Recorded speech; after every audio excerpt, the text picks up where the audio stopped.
Good morning. This is Dawn Stilwell, and you're listening to Soul Medicine.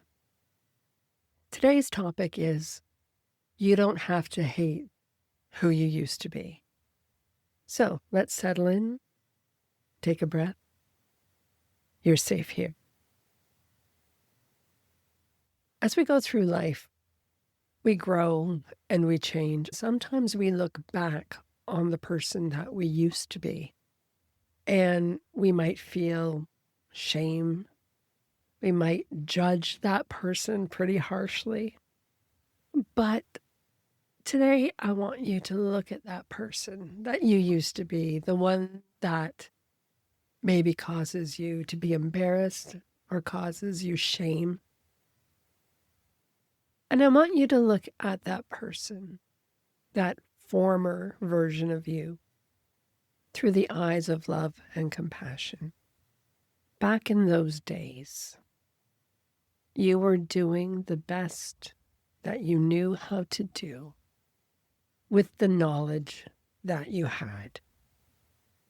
And maybe we're doing some things that you didn't feel so great about because you felt like you didn't have a choice. In our youth, and even into our 20s and 30s, we're still maturing. We are trying to move forward in life in such a way that we find meaning, we find comfort, we find love. All these things are important to us. And sometimes we find ourselves looking back and saying, oh, why the heck did I do that? Oh, I'm so embarrassed. But when you do that, you are not only judging who you used to be, you are setting that person apart from you. And honestly, when you are learning to love yourself, you need to learn to love all the parts of yourself, including that one that you sometimes look on and say, oh, I can't believe I did that. You need to give yourself grace. So there's a process in looking back and seeing why that version of you did the things that they did.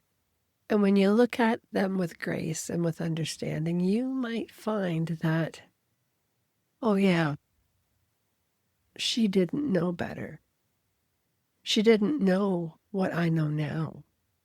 Because if she did, she probably wouldn't have done that. She would have chosen better.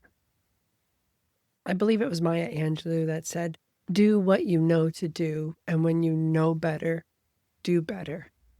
And that's a good quote to remember because it takes some of the pressure off.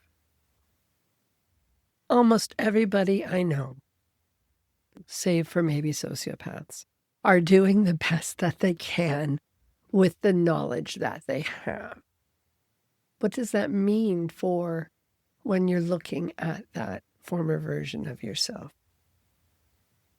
It means you need to learn to integrate that version into you. And sometimes that's hard because of the shame and because of the embarrassment. But if you had not been that person making those choices when you made those choices,